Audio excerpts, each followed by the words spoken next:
Okay guys, the video I just made or put together was done about a month ago, well maybe about 3 weeks ago. So I'm in the fish room this morning and I wanted to just update some of the stuff in that video. Now this Angelfish tank that we had set up, we rescaped it. You can see we put some driftwood in there and some more plants. We got some easy green coming. We're gonna make sure these plants grow good. As you can see, my pothos is going crazy. We spread it out nice and good. Got the roots inside the Angelfish tank.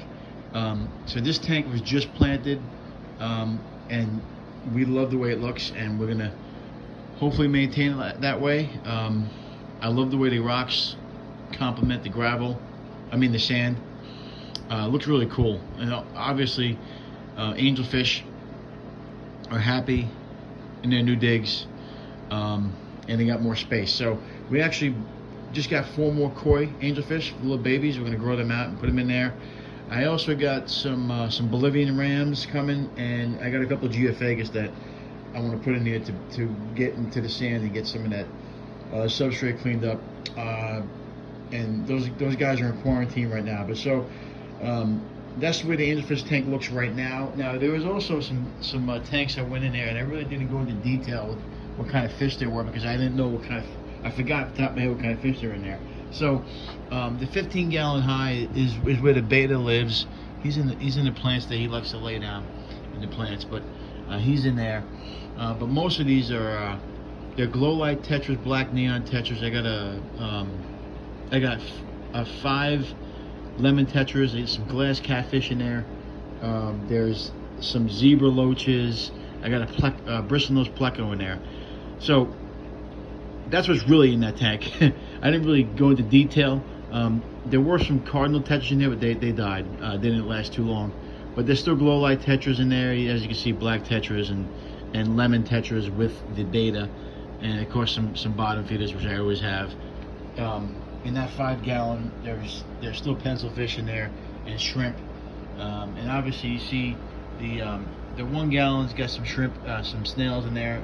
It's a little bit low, so I gotta put some more in there for the puffers.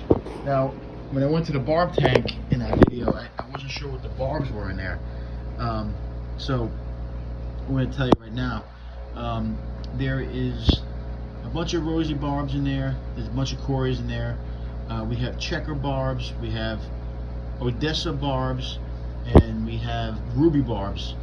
And there's golden barbs in there, and there are some blue checkered, blue barrel barbs, that's it, are in there. So I wanted to get that clear. And of course, when you're looking for the hatchet fish, you can barely see them, but they're on the top there. Let me see if I can get a better view if you can go to the top. There they are. You see them right there? That's the hatchet fish. There's a couple marbles and a couple of regular hatchet fish. This tank is a Swordtail tank, updated. We got some new rescues in there. Those guys are doing great. Pretty much, I already told you it was in quarantine.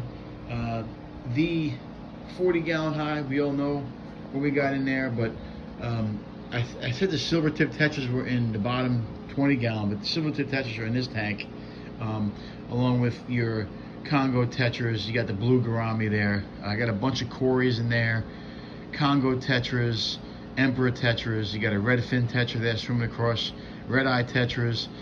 I got black skirt tetras and white skirt tetras, and there is a black phantom tetra in there too. There's one left. The other guy died because of the outbreak of lice. So we do have to go in there, and my wife took a plant out of there, but I want to rescape that tank. We will be doing that soon.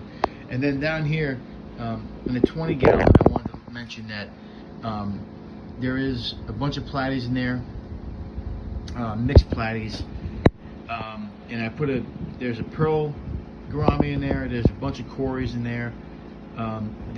I wasn't sure what the small tetras were. They're ember tetras. I just want to clear that up, clarify that.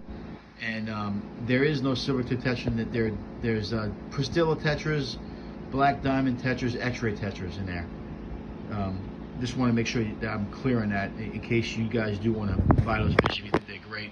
Pelican barbs, of course. I love those guys. There's some zebra daniels in there. If I can get close to see, the zebra daniels are on top. You can see them right there. I haven't had those guys for about 5 years now. Great fish. If you ever want to get a fish that's just hardy and just a great swimmer, very active, great fish to have. I actually would love to do just like a Daniel tank. I'm really thinking about that. Maybe in the future. I don't know. We'll see.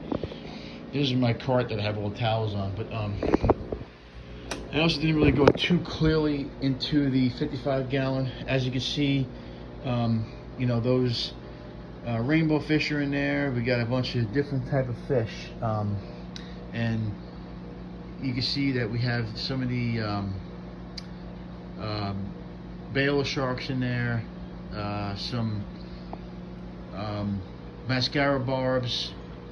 You got your Buenos Aires tetras. There's also some silver dollars in there, and scissor-tail rasboras. Let's see what else is in there. Not the combo tetras. They're I can't think of the name off the top of my head. There. Here we go again with the. Can't think about it on the top of my head. They are. What are they called? I can't. Colombian tetras. There you go. They're Colombian red-tail tetras. Bunch of cories. I added a Siamese algae eater in case you guys didn't know. If you didn't notice last time, there's a bunch of black algae on those filters, and it's all gone. So that Siamese algae takes care of that. Anyway, and there's a bunch of cories in there, and that's it. So I just wanted to clear that up with you guys, and show you one more thing before I let this the video come out. Now this is the grow out tank I have for the Jaguars. There's fire mouth in there. Those are the fire mouths that were in the 5-gallon I couldn't show you last time. As you can see, they're getting big. But I mixed those guys up in there. They're both Central American, so we're going to keep it that way. And of course, there's a bristlenose in there. So we're going to let these guys grow out in this 30-gallon. We'll use that for now. And then I'm not sure what we're going to do with those Jaguars once they get bigger. Don't know yet, because they do get big. They get about 12 inches. So just wanted to update you guys on Fish Room, and that's where we're at right now. Actually, I'll show you one more thing. The Guppy Tank that my wife did. Very, very different than it was before. So that's the Guppy Tank that we scaped. As you can see, much different. Fish are just crazily happy in there. My wife did a great job in that tank.